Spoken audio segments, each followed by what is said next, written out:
Oke, Bismillahirrahmanirrahim. Assalamualaikum warahmatullahi wabarakatuh. Selamat sore semuanya, salam sejahtera untuk kita semua. Terima kasih sore ini di tanggal 21 Februari 2023. Ini adalah pertemuan kedua ya, karena sebelumnya di minggu lalu kita mengikuti dan libur pemilu, sehingga hari ini baru kita masuk ke pertemuan yang kedua untuk kegiatan mata kuliah strategik manajemen dan bisnis valuation ya. Sebelumnya saya mengucapkan terima kasih ada 9 orang yang on time, tepat waktu untuk bisa hadir pada kegiatan perkuliahan di sore hari ini. Saya coba izin membuka dulu sebelum nanti eh, yang ini ya, yang hari ini berkesempatan untuk bisa presentasi tugas. Nanti saya berikan waktu untuk presentasi tugas. Nah, rekan-rekan semua, hari ini mungkin materinya sudah terlihat ya. Untuk hari ini di pertemuan ketiga ya, mata kuliah manajemen strategik dan business valuation di tanggal 21 Februari 2024, di minggu sebelumnya pada saat kegiatan pemilu ya, teman-teman juga saya berikan dua tugas ya. Jadi tugasnya dibuatkan dalam bentuk PDF dan diupload di Akademia website. Kemudian yang kedua, teman-teman menjelaskan tugas ini dalam bentuk video di YouTube ya. Nah, untuk hari ini yang berkesempatan untuk bisa presentasi adalah Muhammad Rafi Pratama dan Muhammad Syafiq, serta yang terakhir adalah Razalia Namira. Nah ya, jadi diharapkan ketiga orang ini nanti akan presentasi via Zoom di kelas per orang maksimal ya, harapannya 5 menit sampai 10 menit. Jadi kita bisa sisanya untuk materi selanjutnya ya. Untuk tugas saya cek ada beberapa yang belum membuat tugas termasuk Muhammad Syafiq ya. Kemudian Muhammad Haziel Rifazon ya.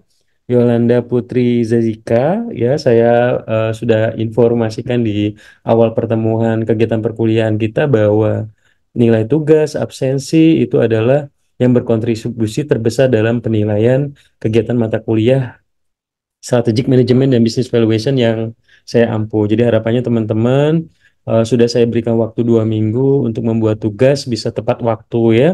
Membuat tugas jangan juga mengupload tugas baru 5 menit sebelum berakhir ya. Jadi sudah saya kunci sehingga teman-teman nggak bisa ngupload gitu ya. Jadi harapannya jangan telat lagi ke depannya untuk mensubmit tugas ya, karena eh, yang telat tugas setengah jam ataupun 1 jam itu nanti nilainya juga berkurang. Untuk melatih teman-teman bisa deadline, bisa mengikuti komitmen untuk bisa mensubmit tugas tepat waktu seperti itu. Oke, selanjutnya rekan-rekan silakan mungkin yang pertama mungkin Muhammad Rafi Pratama atau Razalia silakan. Waktu dan kesempatan saya persilakan.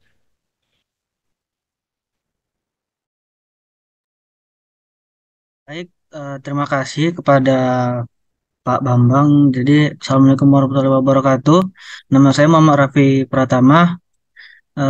Saya hari ini akan mempresentasikan hasil dari 5 soal tadi. 5 soal strategic bisnis tadi, saya akan menjelaskan nomor 1, 2, dan 3. Sebentar, saya akan share screen dulu.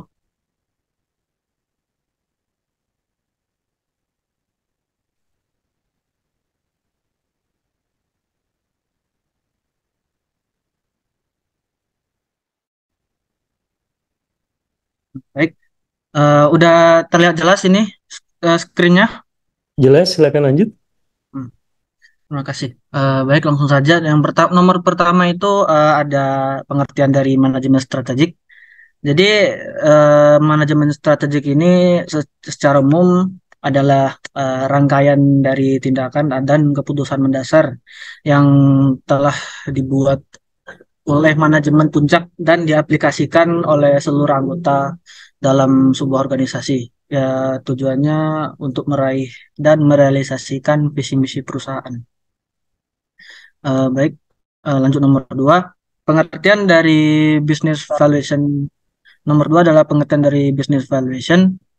Business valuation adalah proses yang dilakukan untuk menentukan nilai ekonomi dari seluruh dari seluruh unit bisnis sebuah perusahaan. Nah, ini penting untuk menentukan harga pasar yang wajar suatu perusahaan, mendorong pemberian modal oleh investor, dan membantu manajemen dalam membuat keputusan strategis. Lanjut nomor 3.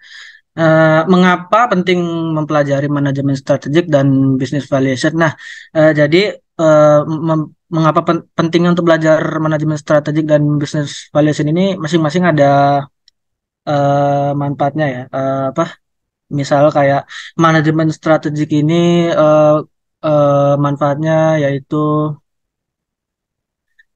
dapat memberikan arahan jangka panjang dari tujuan yang akan dicapai perusahaan. Manajemen strategi ini dapat meningkatkan kinerja bisnis melalui perumusan rencana yang tepat untuk mencapai tujuan jangka panjang. Nah, sedangkan mempelajari business valuation atau valuasi bisnis dapat membantu para pemilik bisnis untuk memahami bagaimana bisnis menciptakan nilai atau value sesuai namanya tadi, business valuation. Baik, terima kasih. Lanjut nomor 4. Bisa? Nah, dicoba lagi. Maaf. Iya, Pak.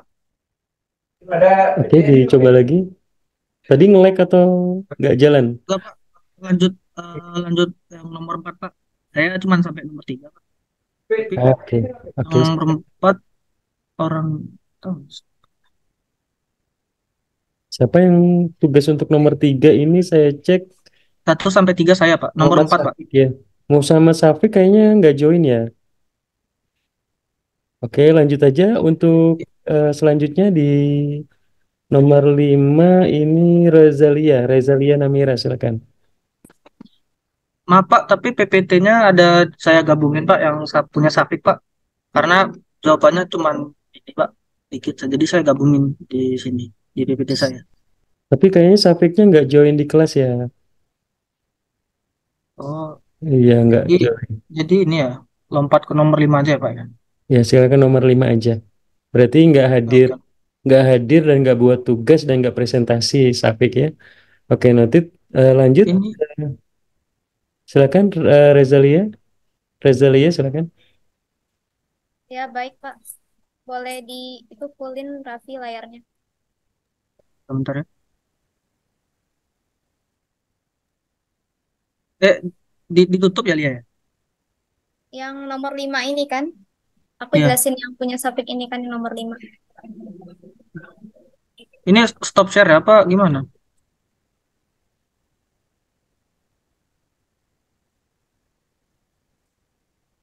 Yang nomor 5 yang mana? Yang di PPT ini juga atau beda ya?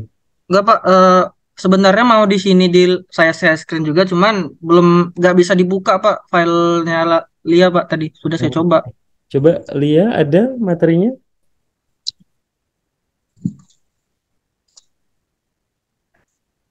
Silakan. PPT saya ini aja, Pak. Saya aja yang jelasin, nggak usah pakai layarnya Raffi. Oh, boleh, boleh, silakan. Saya izin share screen ya, Pak. Boleh. Ayo on cam. Aja mau.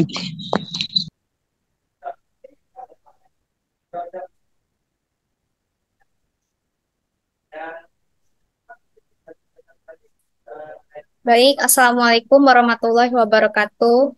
Waalaikumsalam. Perkenalkan, nama saya Razalia Namira dengan NIM C1D1220006. Pada kali ini saya akan mempresentasikan tentang visi dan misi organisasi. Jadi, apa sih visi dan misi itu? Jadi, visi adalah gambaran besar, tujuan utama, dan cita-cita suatu perusahaan, instansi, atau organisasi di masa depan.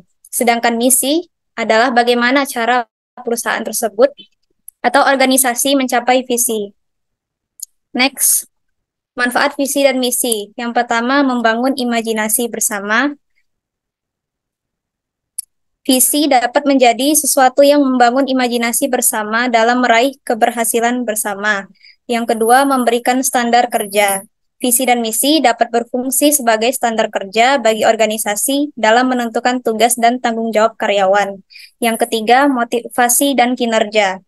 Visi dan misi dapat menjadi motivasi bersama untuk meraih keberhasilan, meningkatkan kinerja karyawan, serta menumbuhkan tanggung jawab dan etos kerja.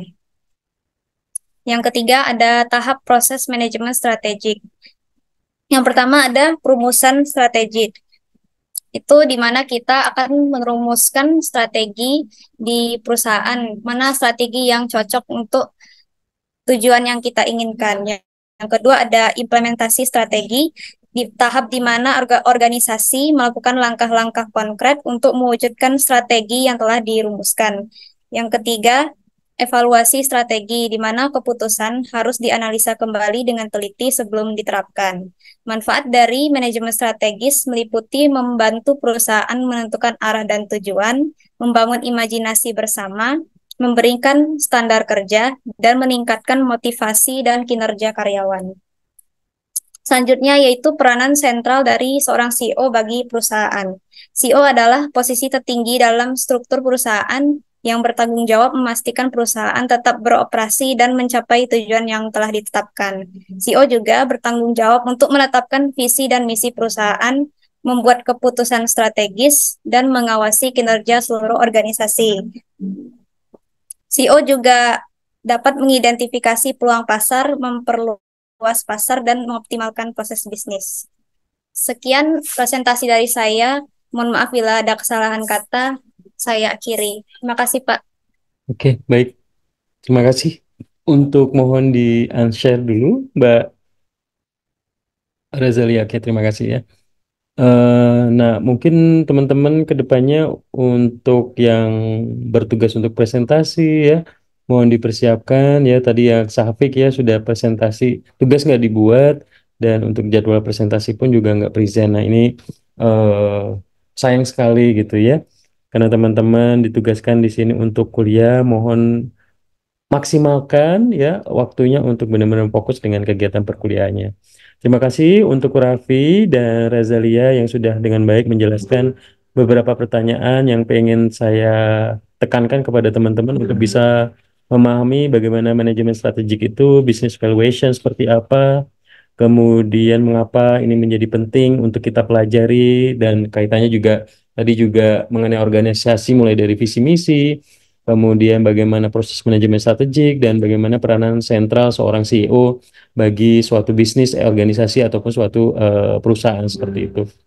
Nah, rekan-rekan semua, untuk sebelum masuk ke materi, mungkin sekitar setengah jam ke depan, kalau sebelumnya di hari Senin di Cyber Security dengan mahasiswa yang sama dengan rekan-rekan semua yang menjadi peserta mata kuliah cyber ya, saya pikir ada yang namanya tugas dengan tanggung jawab yang teman-teman bisa kembangkan. Nah, sekarang teman-teman sebagai mahasiswa, rekan-rekan semua di sini sebagai seorang mahasiswa, saya yakin pasti mimpinya pengen jadi orang yang sukses dan berguna bagi orang banyak seperti itu. Nah, tentunya yang harus digali, kalau misalnya di video sebelumnya yang saya share itu, saat ini peluang mencari kerja juga kompetisinya sangat ketat. Nah, teman-teman harus bisa nih menggali potensinya, asah dan raih mimpi-mimpinya nih gitu ya. Yang pertama, teman-teman bisa aktif organisasi, kemudian punya ya membangun dengan aktif organisasi. Tentunya teman-teman banyak kenal nih dari mahasiswa dari jurusan atau fakultas lain di kampus Unja, bahkan somehow teman-teman bisa kenal dari mahasiswa dari kampus lain gitu ya, punya relasi luas, jadi mahasiswa berprestasi. Jadi tidak hanya mahasiswa kampus rumah aja, kampus rumah, tapi juga teman-teman bisa ikut nih ada lomba debat atau kegiatan-kegiatan yang berprestasi, ikut kampus program kampus merdeka, magang dan lain sebagainya yang tentunya bisa menambah kemampuan skills teman-teman seperti itu. Kemudian ada juga ikut banyak lomba, kompetisi seperti ya tadi lomba debat, kompetisi bahasa Inggris dan lain sebagainya. Kemudian juga harapannya teman-teman bisa mendapatkan nilai yang baik ya, untuk ya tentunya untuk bisa lulus seleksi ataupun juga menjadi kebanggaan bahwa wah saya lulus bisa dengan dapat cum laude dan lain sebagainya. Magang di perusahaan impian, dapat scholarship atau beasiswa, bahkan teman-teman mungkin bisa melanjutkan beasiswa di luar negeri dan di lainnya gitu ya. lulus kuliah tepat waktu ya. Nggak mau dong kita jadi mahasiswa abadi baru lulus 7 tahun gitu ya. Harapannya teman-teman bisa lulus tepat waktu, 3 tahun setengah ataupun paling lama 4 tahun itu bisa lulus dan tentunya bisa melanjutkan karir teman-teman mau jadi pebisnis, entrepreneur, mau jadi karyawan silakan. Kemudian ikut exchange student atau pertukaran pelajar itu juga bisa dilakukan yang tentunya ini harapannya bisa menambah kemampuan soft skill ataupun hard skill teman-teman lewat yang menggali potensi-potensi yang ada di diri rekan-rekan semua seperti itu ya. Oke, ini mungkin intermezzo yang pengen saya gali ke rekan-rekan semua di anggota kelas mata kuliah strategik agar ya untuk rekan-rekan ke depannya juga ya seperti itu. Nah, untuk di materi hari ini tentunya teman-teman kalau saya boleh refresh kembali di pertemuan sebelumnya bahwa tugas seorang CEO ini adalah orang yang berkedudukan paling tinggi, yang bertanggung jawab untuk menjalankan roda perusahaan ya, sehingga mereka memiliki keputusan corporate decision yang sangat penting bagi perusahaan dan manage perusahaan secara keseluruhan ya. Jadi mereka akan melihat perusahaan ini bisa dijalankan dengan baik atau tidak di 5 tahun, 10 tahun ke depan gitu ya. Jadi memang mereka akan melihat lebih luas secara helikopter view dari sudut mana aja sehingga diharapkan dengan ada CEO ini yang memiliki visi misi yang revolusioner bisa menjalankan perusahaan lebih baik lagi bahkan sampai beratus-ratus tahun ke depannya misalnya contohnya Apple, Steve Jobs ya misalnya, setelah beliau meninggal, Apple tetap bisa menjadi perusahaan raksasa di bidang teknologi ya salah satunya adalah karena mereka visioner ya perusahaannya, kemudian memiliki talent-talent hebat yang tentunya bisa membuat produk-produk yang berkualitas dan diterima oleh masyarakat dunia seperti itu. Nah, tentunya di dalam mata kuliah manajemen strategik ini yang saya harapkan rekan-rekan mulai melihat dan memposisikan seolah-olah sebagai seorang CEO yang bertanggung jawab dalam suatu perusahaan atau organisasi dan segala keputusan perusahaan berada di tangan Anda seperti itu. Jadi teman-teman bisa melihat itu secara komprehensif nggak hanya di bidang keuangan aja, di bidang pemasaran aja, di bidang penjualan atau di bagian produksi, tapi semuanya ya dari aspek pemasaran, keuangan, penjualan, SDM, dan lain sebagainya. Nah, kemudian bagaimana kita bisa menjalankan bisnis sehingga bisnis terus tumbuh, berkembang dengan mengimplementasikan strategi yang tepat bagi perusahaan. Jadi memang tanggung jawabnya sangat besar. Nah, yang kemarin saya ceritakan teman-teman ya ini kalau kita lihat sepintas ini adalah berupa gedung ya. Kemudian di sini ada mobil ya. Kemudian gedung, ada beberapa mobil. Kemudian tapi kalau misalnya kita lihat secara dari helikopter view ya, teman-teman kita bisa melihat bahwa ternyata ini adalah sebuah kota New York misalnya ya, dilihat dari helikopter. Jadi memang terlihat bahwa di sini kita ketika menjadi seorang yang mengambil keputusan di strategic manajemen, itu teman-teman akan melihat itu secara lebih luas dan komprehensif seperti itu. Kemudian tantangan seorang CEO di dalam manajemen strategik ya tentunya yang pertama pasti juga akan tantangannya adalah mencari talent-talent yang tepat ya untuk bisa menjalankan roda perusahaan menjadi orang kepercayaannya gitu ya. Gak mungkin kita misalnya ya contoh sederhana aja ya misalnya seorang presiden misalnya hari ini Pak Jokowi misalnya melantik AHY misalnya ya menjadi Menteri ATR misalnya menggantikan Menteri sebelumnya yang menjadi Menko Polhukam misalnya. Nah artinya beliau pasti akan mencari orang-orang yang bisa dipercaya dan bisa tepat untuk bisa menjalankan roda perusahaan tersebut. Nggak mungkin dong kita misalnya ya kita tiba-tiba kenal orang langsung diangkat jadi tangan kanan kita nggak mungkin. Jadi kita harus benar-benar lihat secara performance bertahun-tahun dan kita lihat memang mampu dan ini menjadi tantangan seorang CEO untuk mencari penerusnya ataupun menjadi talent-talent yang bisa menjalankan roda perusahaan dengan baik. Kemudian yang selanjutnya membangun proses-proses operasional yang lebih baik. Artinya dengan ada CEO ini memastikan bahwa semua bisnis proses yang ada di perusahaan itu bisa berjalan dengan baik ya.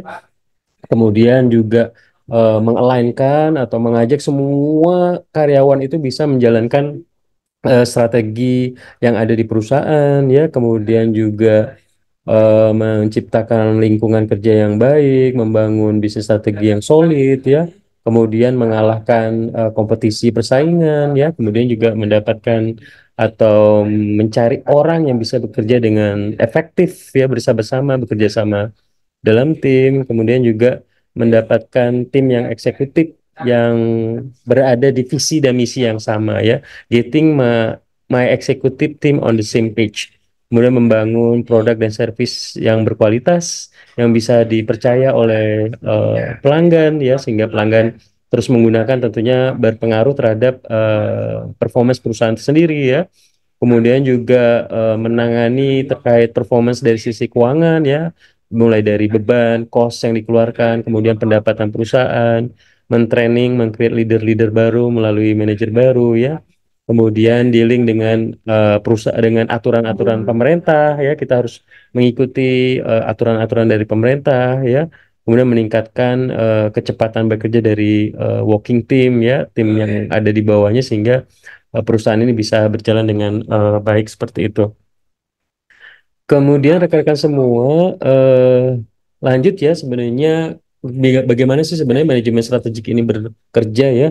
Jadi kalau manajemen strategik sendiri, kalau didefinisikan, tentunya ini adalah, kalau kalau teman-teman belajar manajemen, pengertian manajemen ya, pada saat belajar di pengentar manajemen, manajemen ini kan lebih bagaimana seni ya, kita dalam mengimplementasikan POWAC ya, planning, organizing, actuating, controlling ya, serta pengetahuan. Jadi di sini kita merupakan suatu seni dalam merumuskan, mengimplementasikan, serta mengevaluasi keputusan lintas fungsional ya, yang memungkinkan sebuah organisasi untuk mencapai tujuan. Jadi dari pengertian ini kita bisa menginterpretasikan bahwa manajemen strategik ini sangat penting dalam menjalankan arah perusahaan mau dibawa kemana, goalsnya kemana, objektifnya kemana. Misalnya 5 tahun ke depan perusahaan ini mau dibawa kemana, produk yang dihasilkan apa, market yang akan dimasukin apa, bagaimana strategi menjual, dan lain sebagainya.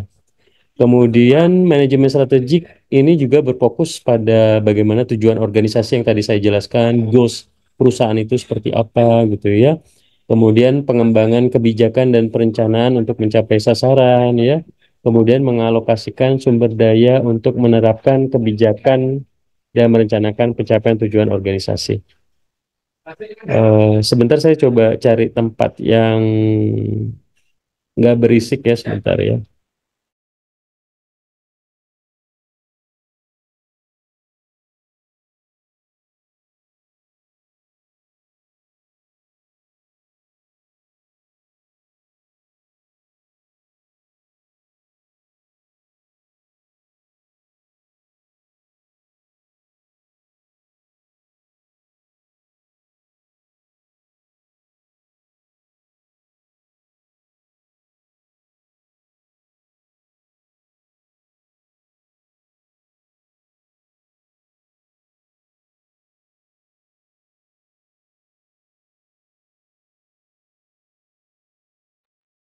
Oke, saya izin lanjutkan. Mohon maaf tadi agak berisik, saya agak pecah konsentrasinya.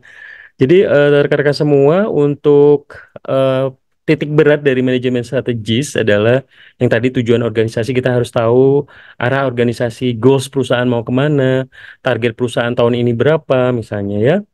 Nah, dari tujuan organisasi ini tentunya pasti akan berfokus pada bagaimana kita mengetahui pengembangan kebijakan dan perencanaan gitu ya. Jadi kita tahu misalnya, oh tahun ini kita harus berekspansi ke 5 provinsi.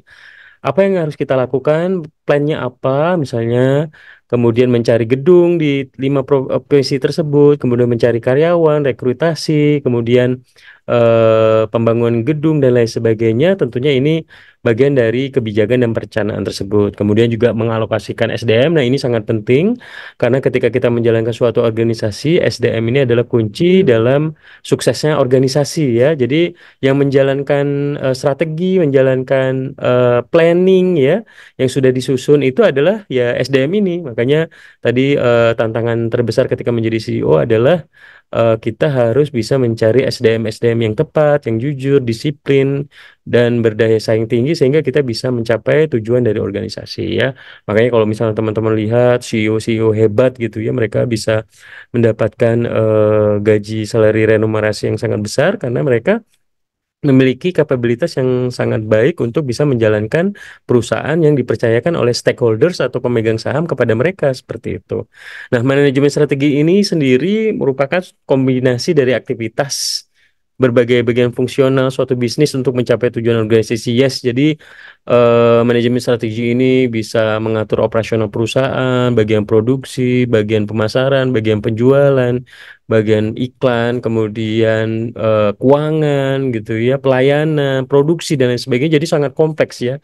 Jadi dia karena posisi sentral dia yang akan memutuskan arah perusahaan kemana dan tentunya juga mengalokasikan SDM yang ada ke bagian-bagian fungsional tadi, SDM apa divisi, departemen sehingga perusahaan ini bisa berjalan dan berlari sesuai dengan tujuan dan target perusahaan yang telah ditentukan oleh CEO ataupun stakeholders pemegang saham seperti itu.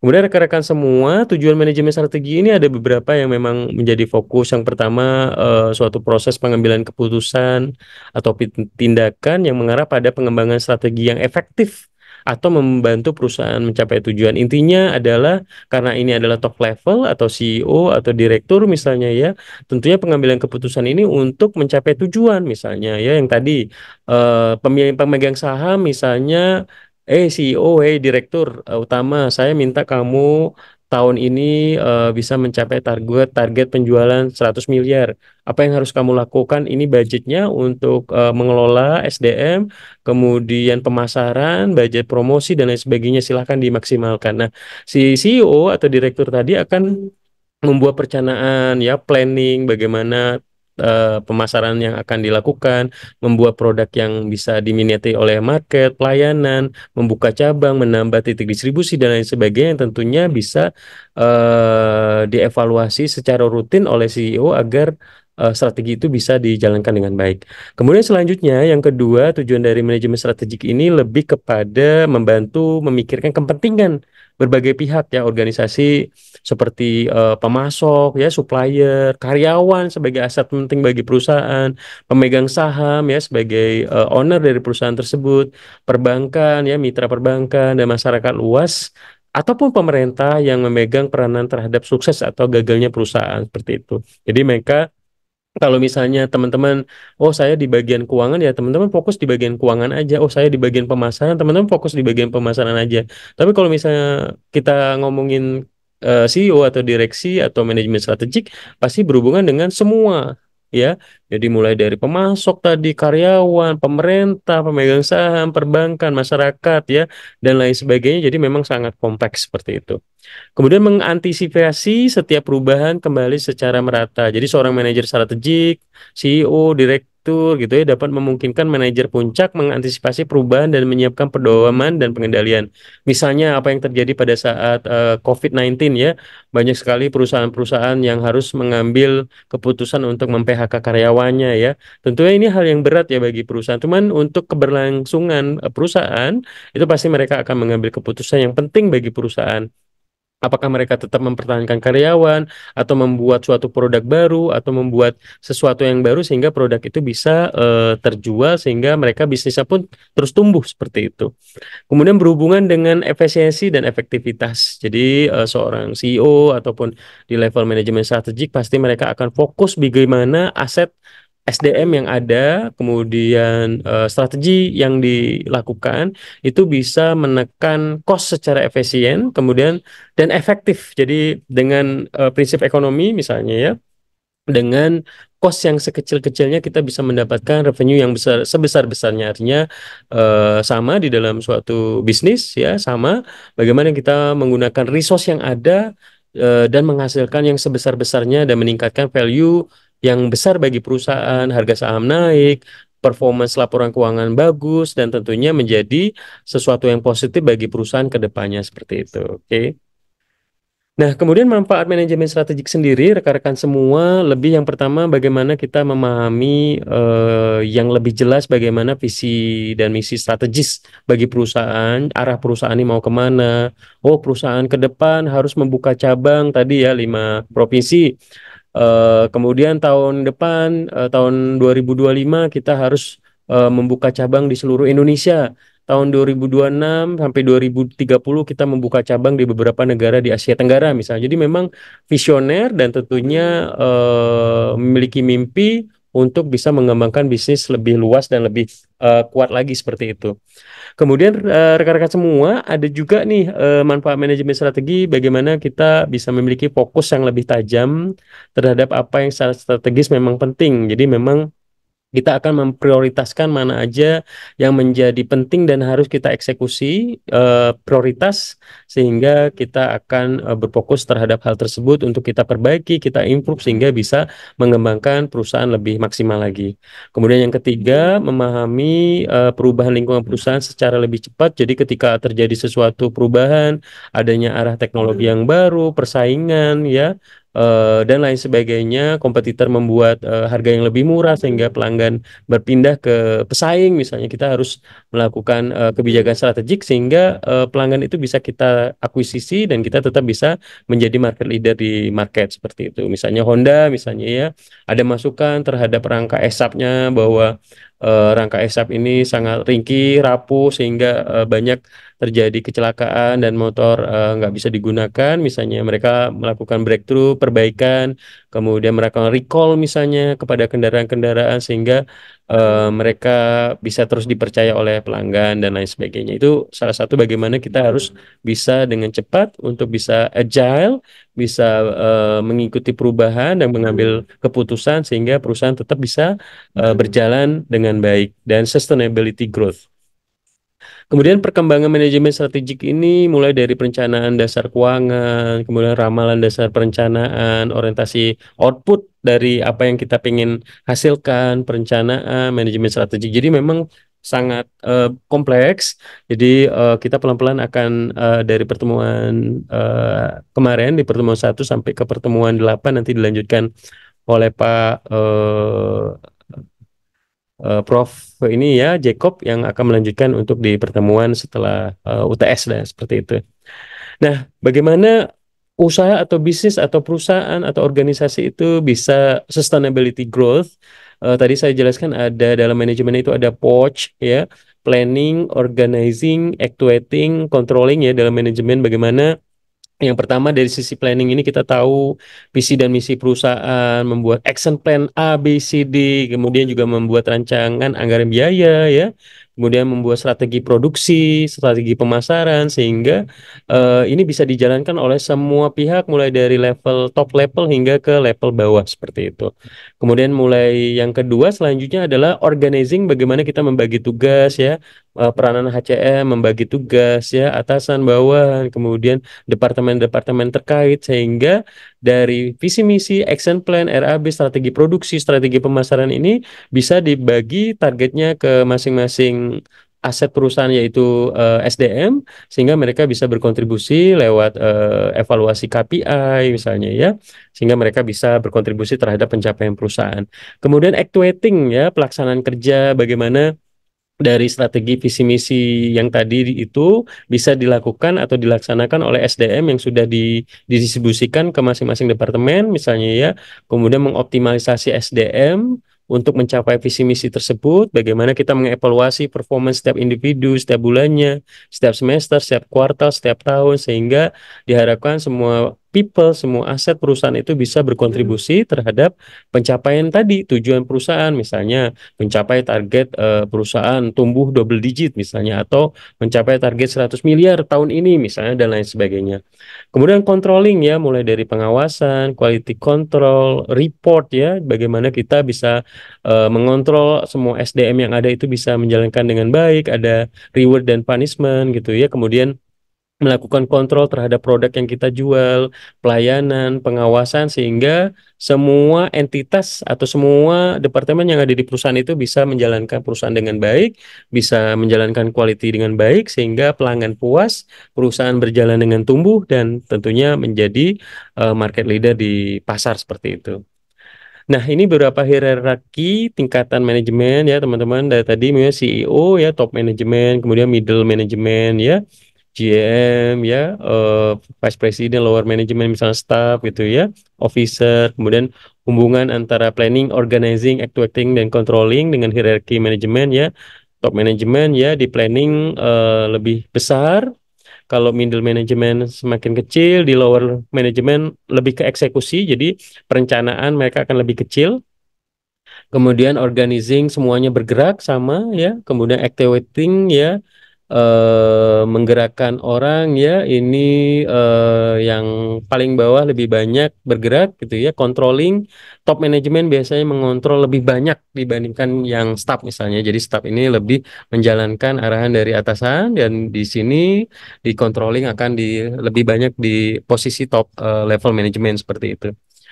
Kemudian rekan-rekan semua, selanjutnya di slide berikutnya saya ingin menjelaskan bagaimana proses manajemen strategi itu bekerja. Jadi mulai dari perumusan strategi meliputi kegiatan visi misi organisasi seperti apa, kemudian membaca, oh peluang ternyata kayaknya di tahun ini tren market kita melihat bahwa peluang di Indonesia Timur sangat besar nih untuk kebutuhan produk F&B atau produk yang kita jual di market seperti itu. Bagaimana kita bisa membuat produk yang bisa diterima oleh orang di sana, sesuai market segmennya, dan kita bisa mendistribusikan produk dengan sampai ke pelosok daerah lewat mitra-mitra penjualan kita, sehingga bisa kita optimalkan penjualan dan berimpact pada performance perusahaan.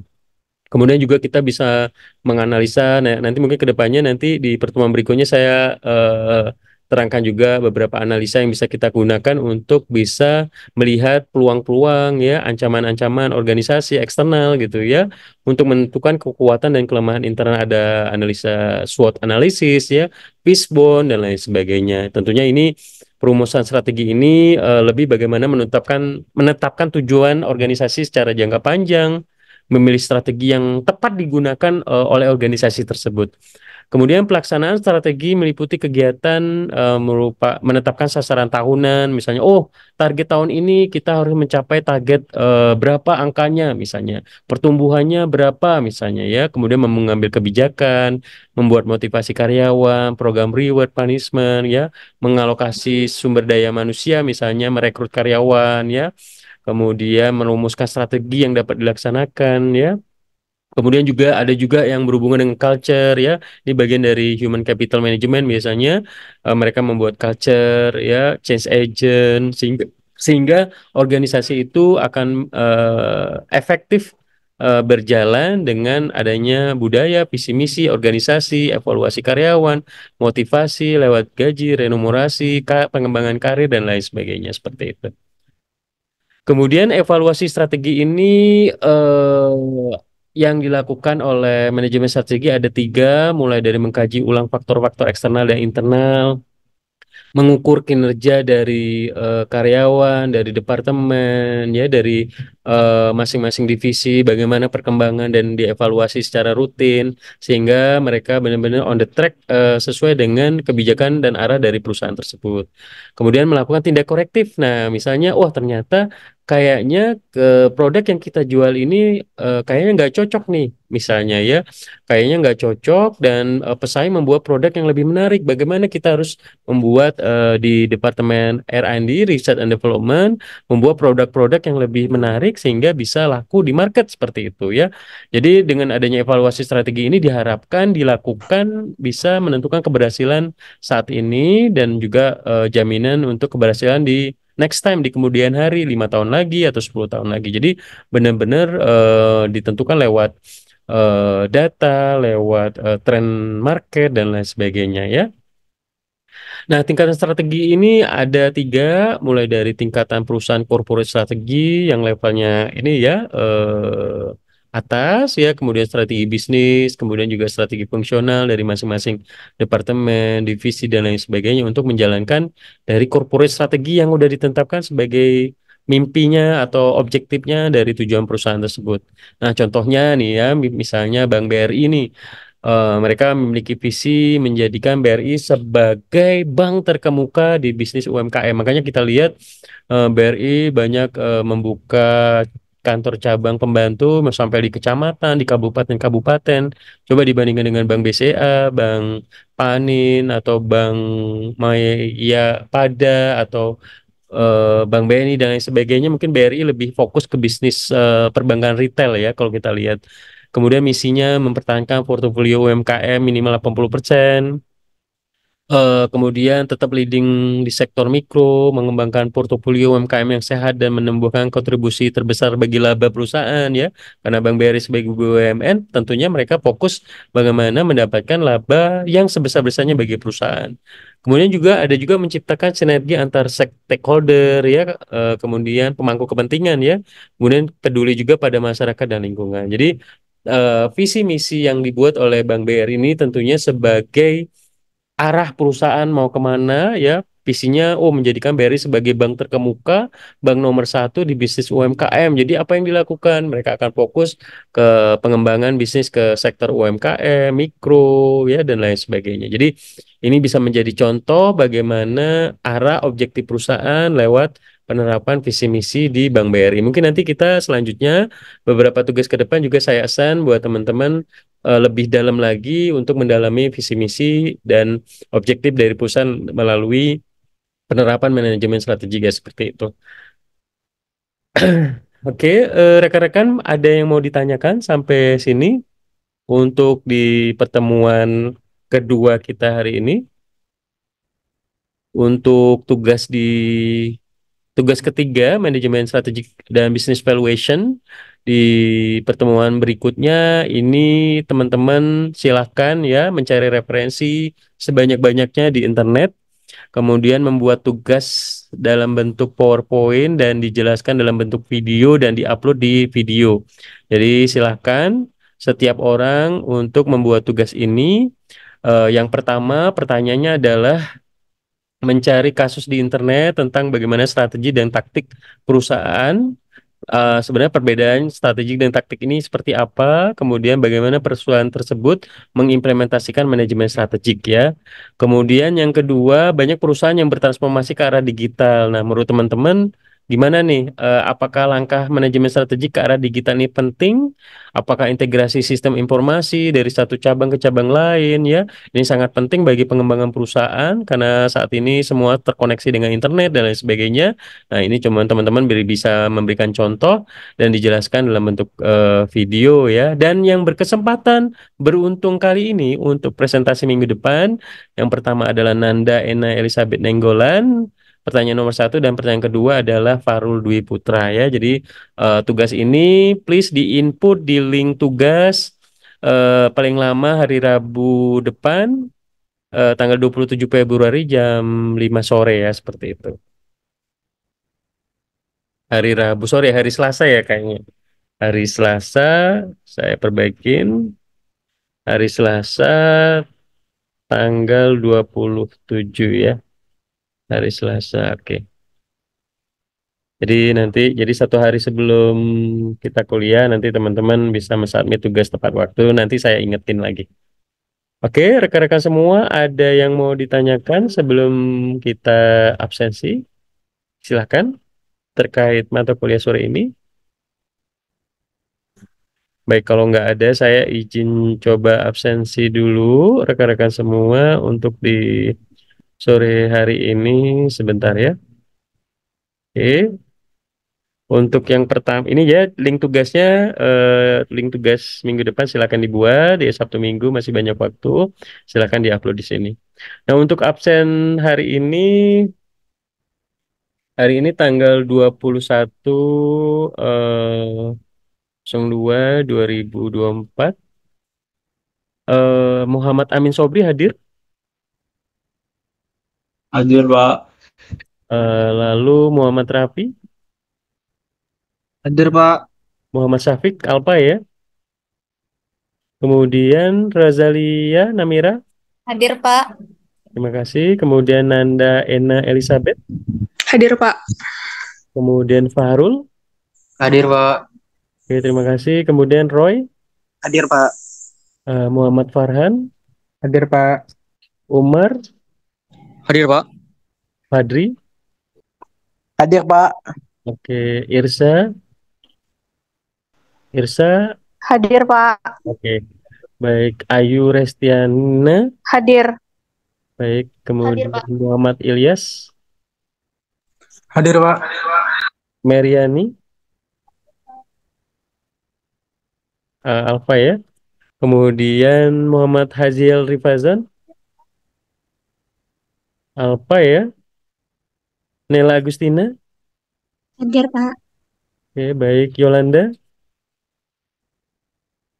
Yolanda ada? Yolanda Alfa ya, baik. Yolanda nggak ada ya? Oh, oke, nggak ada. Baik, rekan-rekan semua, tugas dan materinya nanti akan saya share ke rekan-rekan semua di grup. Mohon dikerjakan, mohon dicari referensi sebanyak-banyaknya dan dibaca. Harapannya dengan membuat tugas, meresum, menjelaskan dalam bentuk video, pasti daya ingat teman-teman pasti akan lebih dalam karena teman-teman akan mengerjakan beberapa kali proses sehingga membaca, meresum, memvideokan, dan mensubmit tugas akan lebih dalam lagi. Terima kasih. Untuk hari ini tadi ada Meriani sedang gangguan. Meriani hadir, izin Pak tidak oke, Meriani hadir. Meriani hadir nggak ya? Meriani hadir. Oke, Meriani hadir. Oke, siapa lagi nih? Eh Mic saya sedang gangguan. Roy hadir. Oke, baik. Oke, rekan-rekan semua, terima kasih. Wassalamualaikum warahmatullahi wabarakatuh dan jaga kesehatan selalu dan selamat sore semuanya. Waalaikumsalam warahmatullahi wabarakatuh. Terima kasih, Pak. Terima kasih.